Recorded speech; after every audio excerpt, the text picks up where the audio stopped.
What's going on, squad? It's another wonderful day here on A Brodacious Life. Of course, my name is Jonathan. I've got the famous Dr. J with us. What's going on, Dr. J?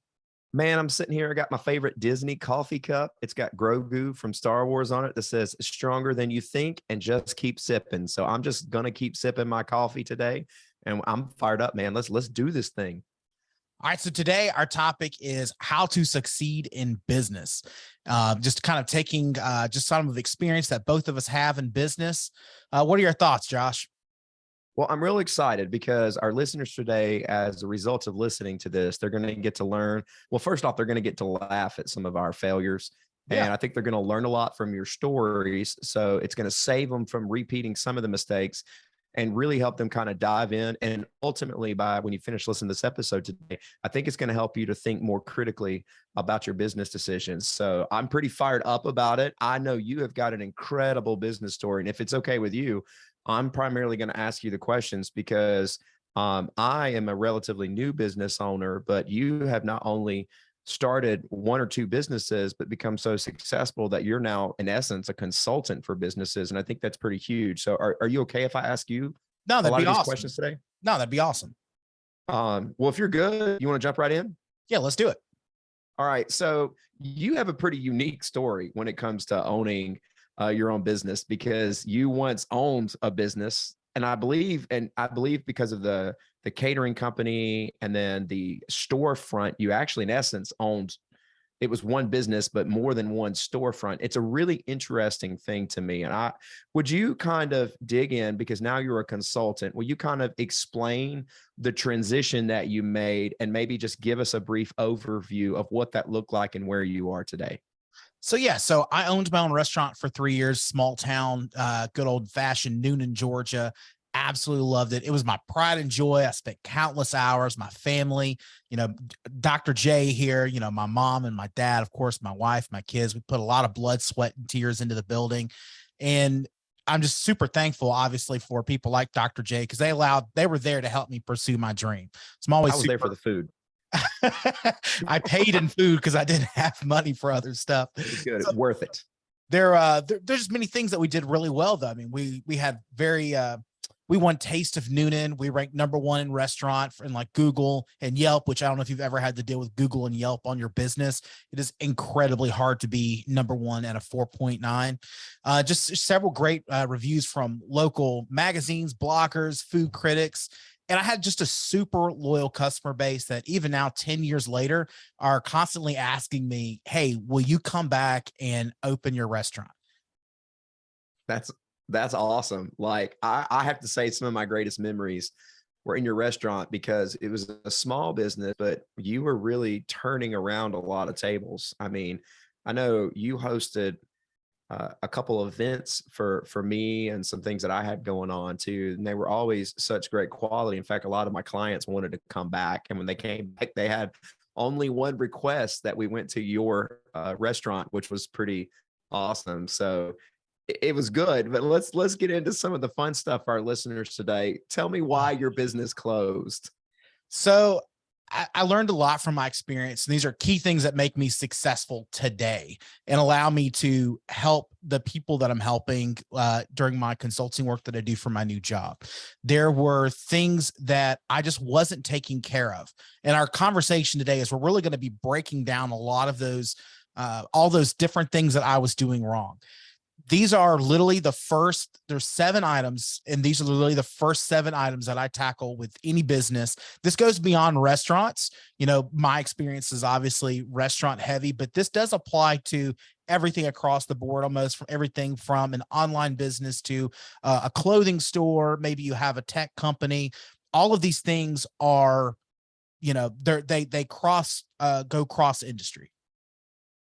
So you're basically saying that there are 7 targets, if you will, 7 targets that we not need to kind of keep a grasp of, keep a hold of. Is that kind of where you're headed? Yeah. So, I think there are like 7 things that businesses are most likely missing within their business.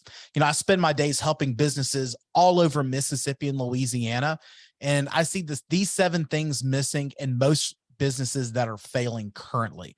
So I'm, first one is yeah, dig in. I'm ready. I got my notes. Let's do it. First one is a misunderstanding of like costs associated with the business. The second is not knowing the true labor value of business. What is the time involvement that's going to be required of me? Does it fit within my lifestyle?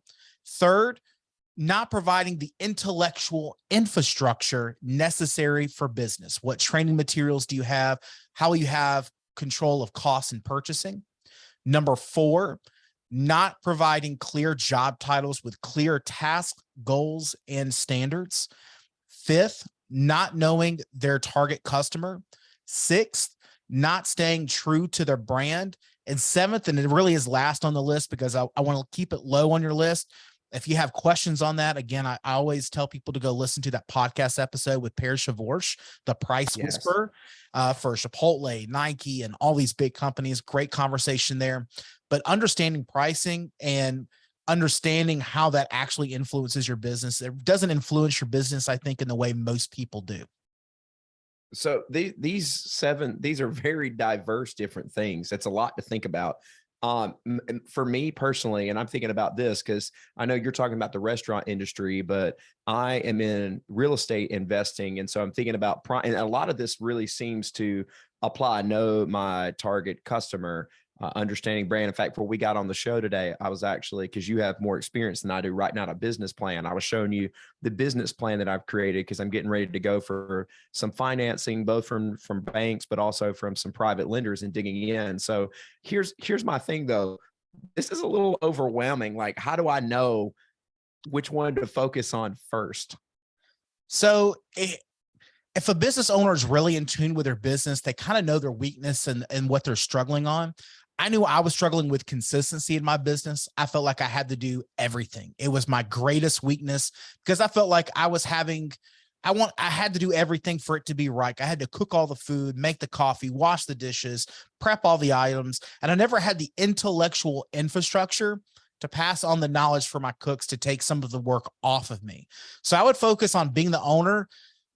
If I had done that, I could focus on being the owner and just paying bills, shaking hands, kissing babies, and having fun. And it's still hard work.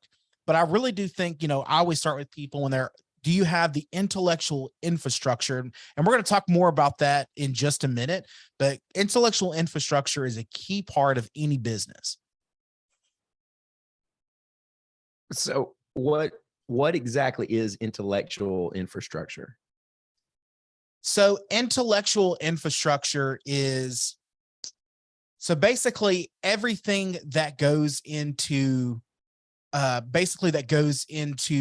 training, the production. It basically puts everything on paper, how every single piece of the business is going to be done. Got it. So in essence, it's like a roadmap. It explains exactly what, but also exactly how. Am I following that correct? Exactly. That's interesting because I have, I think I told you earlier, I'm actually on a couple boot camps, which right now we're organizing out our business plan, and we're calling it a roadmap, but it's the same exact thing, organizing our intellectual infrastructure. Yes. You're organizing your intellectual infrastructure. About how. Exactly. Because at the end of the day, you can't do everything. And you have to, even for yourself, you need it written down. Well, let me ask you this. So I want to get control of my business. In my case, it's still in the beginning phases, and I kind of want to get control. So could you start at the top of the list of things and kind of work your way down? So there's cost. Where do I start my business? Where do I start with costs? So cost is a very misunderstood item. We tend to think solely on the cost of the physical products or services we sell, but there are many costs that go far beyond the surface of a business. What equipment do I need to function? Do I need computers, ovens, shelves? How about the cost of toilet paper, printer paper, to-go bags? All those things are kind of wrapped up into that. And there may be some items that I can trim, but when I'm starting a business, you need to decide what is a need and what is a want, and you need to prioritize your needs. Eventually, if you're successful, you can graduate up to the wants that you want to have. And too often we get the wants before we really get the needs, and we kind of shoot ourselves in the foot. So the next part of that cost is the labor value, building your income to your business. People don't associate They don't put their labor into the cost of the business. Your time is valuable. And if you're not putting that a part of your P&L, your profit and loss, you're really shooting yourself short. And you kind of risk, depending on how your business is set up, you actually risk kind of doing some things that could be illegal. You really have to document how you're getting paid, because Uncle Sam wants to know what you're doing. And also, I find that, the skimming method of paying yourself, which is, just kind of taking from the cash register to pay yourself, it just leaves gap for unethical spending, and it leaves too much temptation. Your money for your company needs to be defined. Well, and correct me if I'm wrong when you're talking about that as well, too. This is not necessarily what you're talking about, but when you have your business set up, you can't commingle your personal funds and your business funds. I know that was one of the things the attorney warned me about when you're setting it up. Like in my case, even if I'm buying toilet paper that I'm going to place inside of a rental property as it's showing to potential tenants, they're kind of walking through it. I cannot bring it from my house, and I cannot use personal funds. It has to come from the business itself, because that way there's no commingling. Because if the LLC gets sued, I don't want any breach between myself as a person and the entity itself. Would you agree with that? I agree 100%. I mean, you risk. There's lots of things that also kind of go along with that. I see the skimming method happen in a lot of small, sole proprietorship businesses, and it can really lead to some temptation there, and not to mention your employees. Your employees do not like it when they know that the boss is skimming from the register. It makes them feel insecure about their paycheck. So it's kind of important that, you're taking care of business. The next part of labor value is understanding that your time is actually valuable. You need to make sure that you're paid for it, and you deserve it. It does not have to, it doesn't have to start out with $45,000, $60,000 a year. For me and Mary Ev, my wife, when we opened our business, we paid each other minimum wage each.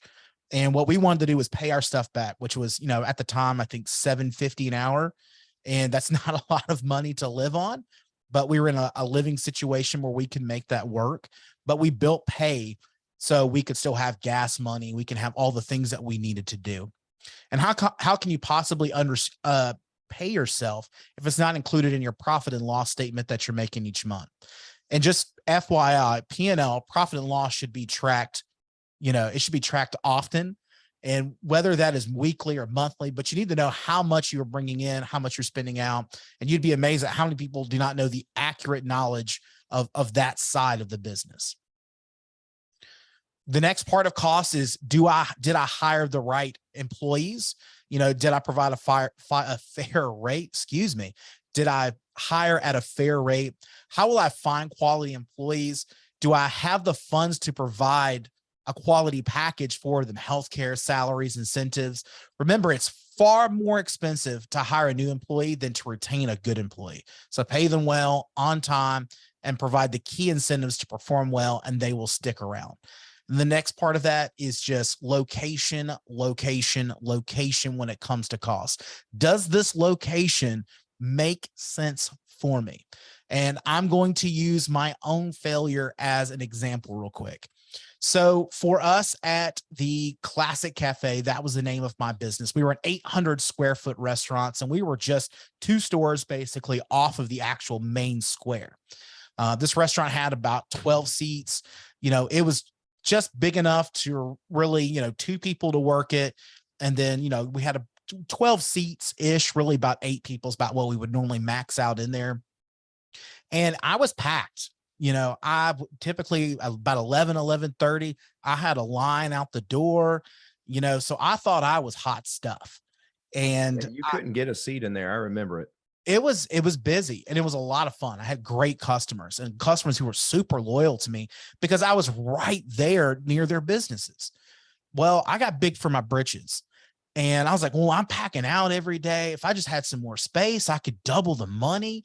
So I found a location that was about a quarter mile down the road.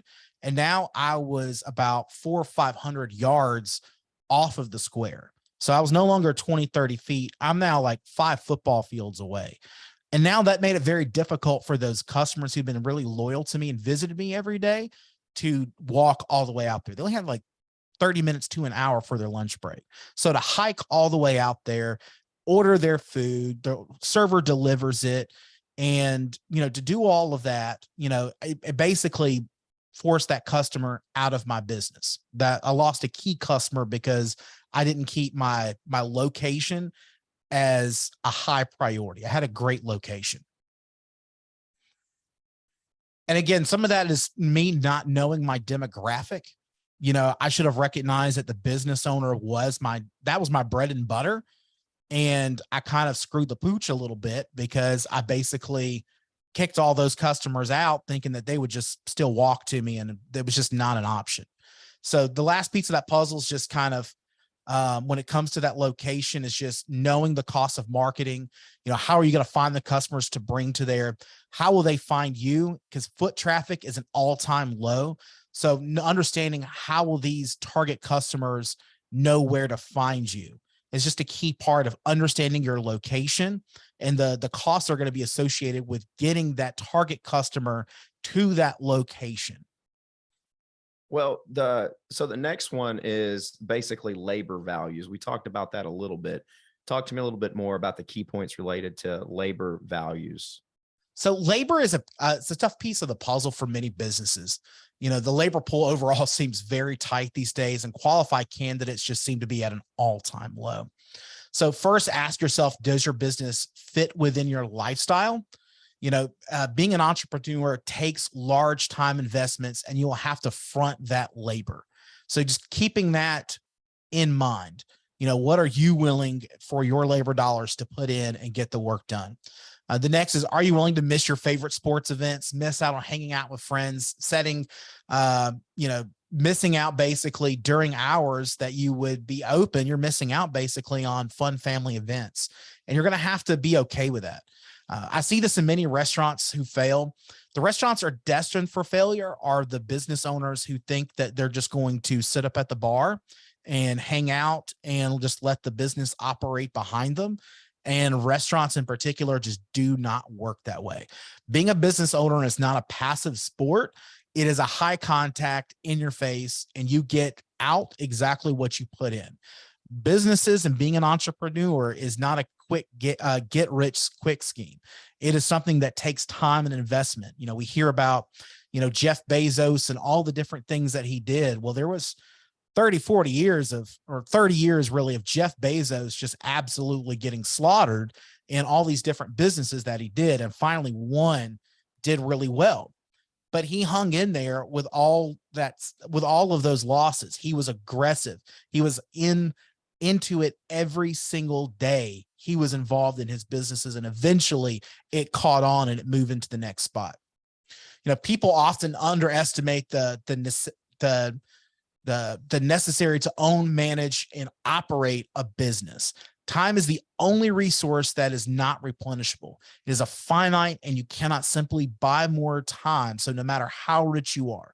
So evaluate your business with this in mind. Can you pass or delegate a task to an employee or manager that you can afford?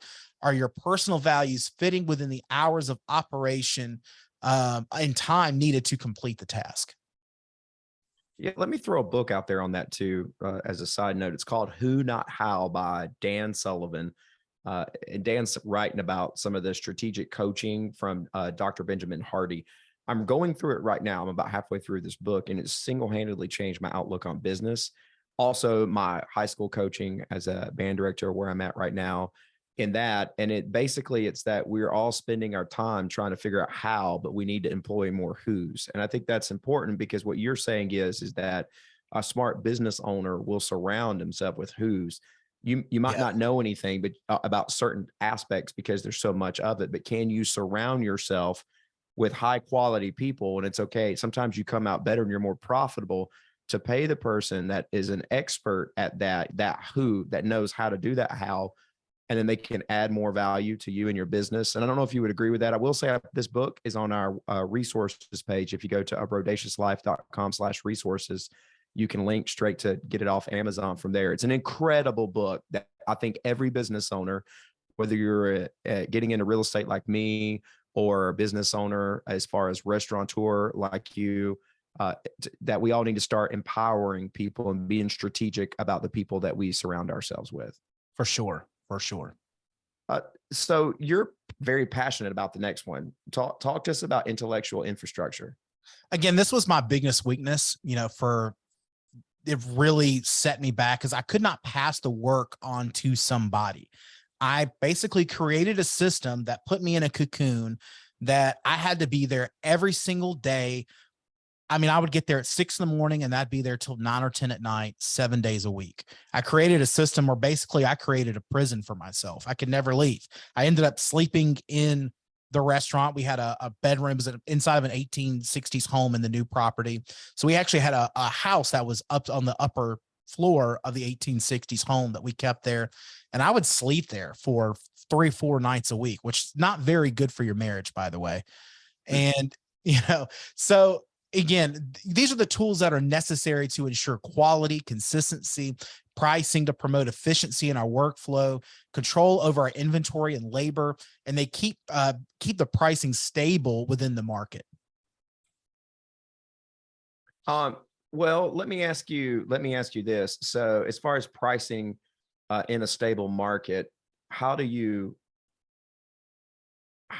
is the best way that you found to maintain pricing? Now, when you say in a stable market, are you talking about as far as the business has to purchase its goods and services when that is stable, therefore it's offering the end game to the customer at a stable price? So when you're not doing things like bid sheets and order guides, you could be doing things like ordering things off the hip from your purveyors, which, I now work for the purveyor. So, hey, we love that.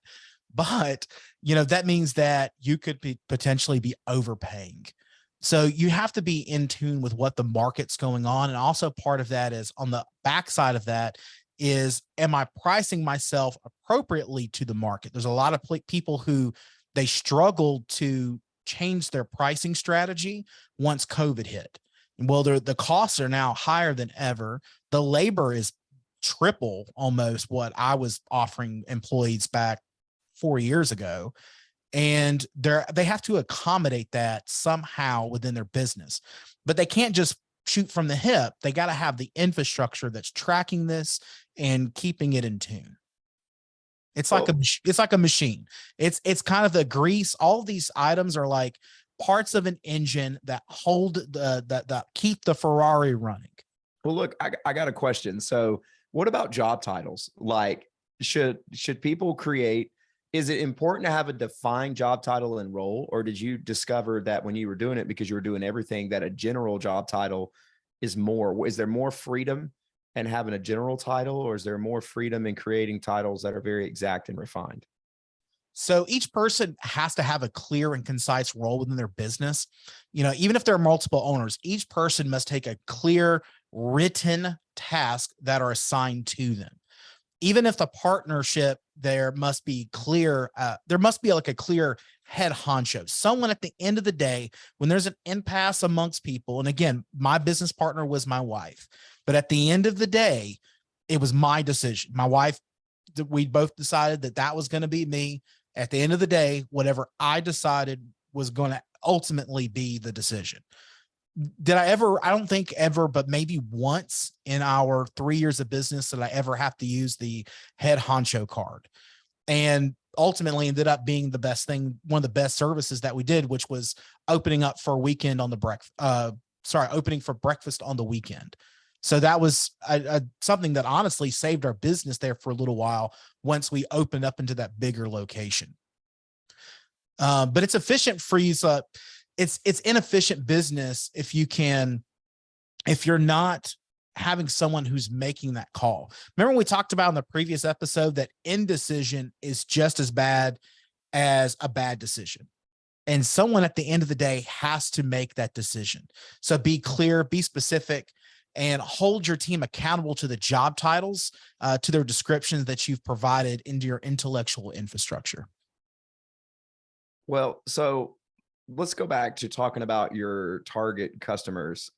That word target customers, shouldn't your target customers just be any potential customer? I mean, can't everyone be a target customer? Unfortunately, it doesn't really work that way. You can never really appeal to everybody. And, you know, you could potentially waste lots of money, you know, trying to attract a demographic who will never support your business in the long term. You might get them in the door once, but you're looking for repeat customers, essentially. So it's important that it's important now more than ever to make sure that you're not just relying completely and solely on foot traffic, that you're focusing in on a particular group that you're wanting to have in. So for us at my previous location, we were looking specifically for business owners because we were a business designed hotel. We were a 5-diamond property that was designed specifically for business groups. So we catered to that market and we were really successful. We went from having about $1.5 million in sales to $10.5 million in sales within 3 years because we focused specifically on that's going to be our market. And then the any extra guests that we have staying in the hotel or anybody who's coming in from maybe a football game nearby or just general walk-in traffic, that's just icing on the cake. That's just our guaranteed bonus, if you will. So you need to know who exactly is that customer, and you've got to get really specific on it. So what is the gender of that customer? You know, what is their age group? Where do these people hang out physically? How can I get to them there? How am I going to get that knowledge that my business exists there? You know, it could be something like social media, something I highly recommend. It's super free. It's a great way to reach out with people. But even knowing where to reach the people on social media, like we're reaching out to business people, and a lot of our listeners could be business people. So we post our stuff on LinkedIn as well. We also know that a lot of our demographic is male. So we post to a male dominant social media platform called YouTube, and you can watch our YouTube videos there as well. So we're gearing towards where our target customer is and who's basically loyal to our customer, loyal to our business. So when you don't know who that is, you really got to keep an eye out for what's going on around your business. So for Dr. J and I, we keep a great eye on our statistics that we see in our podcast. And basically we're saying, okay, well, we're seeing that we're, 65 to 75% male in, the Southeast of the United States. And, we're gearing kind of more towards that crowd. And then everything else is going to kind of be icing on the cake, and everyone's welcome to come in. But at the end of the day, we kind of have to focus in on one target area. And then as the business grows and you see different things, then you can make adjustments as you go. I know we're about to run short on time. Why don't we discuss our last two and sum it up? All right. So branding is our 6th item. It's what you're providing reflective of you as your company. Does your color schemes, fonts, logos all match? Are your practices reflective of your business? Are you eco-friendly? Are you farm style or homemade? You're super techy and modern. Apple is always on point with this. They are always on point with branding and who they are as a customer. They're always this super techy, edgy. They don't necessarily always create the items the most. I hate to say that because I'm an Apple fiend, but they don't necessarily always have the latest and greatest individual item. But as far as like a camera goes, or maybe the highest memory, or the greatest individual piece, but they provide you an overall product that's sleek, it's modern. They just do a great job with fitting all of their products within their brand. And the last piece of that puzzle is pricing. So I just want to encourage you to listen to our episode with Per Shavorsh, The Price Whisperer. This is a great discussion. If you feel like this is where you're struggling, I think you need to work more on your intellectual infrastructure. Do you have recipe cards? Do you have a employee manual? A lot of places don't have employee manuals these days. I find that pretty wild. How does an employee know where to park, how to act, what to do, what to wear? What's their infrastructure? But pricing is a key part of that as well. And again, before you open, have you researched your competition to know the prices in the market, to know that you're comparable to your competition? Cheapest is not always the best strategy. And then quality is built into pricing. If you have a superior product packaged premiumly, that's a hard one. Premium. Premiumly, charge more. Apple's, again, it's just that best example. They're not always the most groundbreaking technology. However, their products they have the feel, the user experience, even opening the products. I don't know how many Apple products you've opened up, but just opening the boxes on an Apple product is a quality experience. It's wild to pull that tape off and you just feel like $1 million just opening a package. And I'm willing to pay for it. I am. I'm saving up money. I'm about $300 short. I'm buying me a new iPhone 14. I'm looking forward to it. And the last piece is just to make adjustments within the market at least 2 times a year. My previous businesses, the last 3 restaurants I've worked at, it was quarterly. But you need to just make sure as the prices of your supplies go up, that you're staying reflective within your business. And it's okay to raise your prices. At the end of the day, it doesn't do you any good if you're paying more to your providers than you're having coming in for your income for that product. Yeah, this is huge. Jonathan, you've given us a lot of value today. I mean, so a lot to cram in 30 minutes.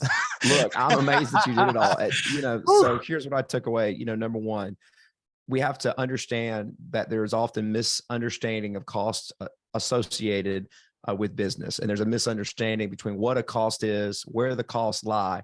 And so we need to write that out, know exactly what that is, catch that, compensate for that. The second thing is sometimes businesses fail because they don't know the true value of the labor, I should say, the labor value of the business. So we need to focus on that if our business is to be successful.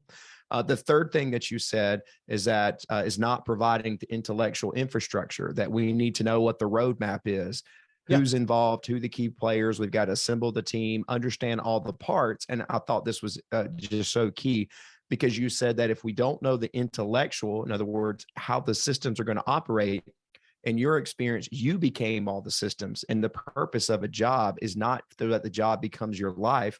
The purpose of your business is to provide a means to give you a life. So if you don't plan the things out, then at some point you become all the plans. That's what I wrote down, is be careful that I don't become the plans. Surround myself with who, so that I'm not the how, just to throw that book out there again.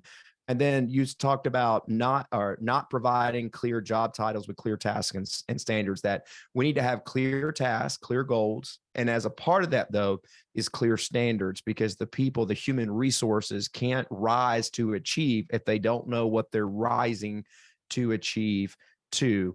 The next thing is know who your target customer is. If you want your business to succeed, you got to know who your target customer is. And you mentioned that we track our statistics here with our podcast. I think that's and very, very important. If you've been listening to our show a long time, you notice that we've changed over time, because we are changing our business to serve our customers. We're not expecting our customers to change to serve us. We change our content to serve our customers. And we're doing that because, as you mentioned today, know your target customer. And then you said, know what your true brand is. I think that was so key. Don't walk around all the time talking about how great Mountain Dew is if your company is Coca-Cola. I mean, you've got to know what your true brand is.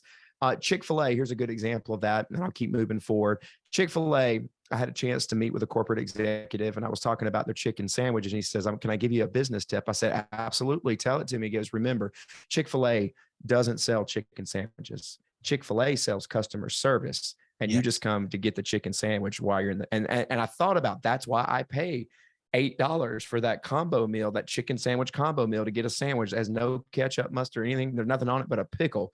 But I am paying for, it was my pleasure, because at Chick-fil-A, they are selling customer service. That's their brand. And then the final thing you said is understand your pricing, and that it's actually of least concern, because you mentioned that if you have a quality product, you create a quality experience, that sometimes that will kind of take care of itself. So those were the 7 things that you mentioned today as far as how to have a successful business. It sounds like there's a lot of love, a lot of pressure, some tears, happiness. I think I heard some depression a couple times, like almost every emotion that comes from owning a business. Yes. And then when, of course, I wasn't, it sounds like it'd be a shame if it wasn't fruitful, right? So again, it was closing my restaurant was one of the toughest things that I've ever had to do. It brought in a lot of depression. I can still mentally walk through my entire last day of service. I know every order that I cooked that day. I remember getting my family out the door, my last customer out the door, and I just turned the equipment off. I went to the front steps of my restaurant. It was again, an 1860s home that had a front porch. And I just sat on there and I cried like a baby for like 3 hours. And I just watched traffic go by and cry. And I really just want to do what we can to help share that experience. And we're going to break down some of this content into mini episodes that you'll see on YouTube, and extras and bonus content that we're going to put on the podcast. So we can break that down on a more granular level. This was kind of the 30,000 foot view. And I just want to help you be successful in business and learn from my mistakes. Yeah, I think that's huge, and I appreciate you sharing all that. I'm really looking forward to this, and I think that a lot of the stuff too. What I appreciate is that your story is from the restaurant, but I'm sitting here taking notes of how it applies to real estate, and a lot of this even applies to me being a high school band director. Know who my customer is. Is my customer the student, or is it the stakeholders? Is it the people on a Friday night that watch the band? Who am I serving?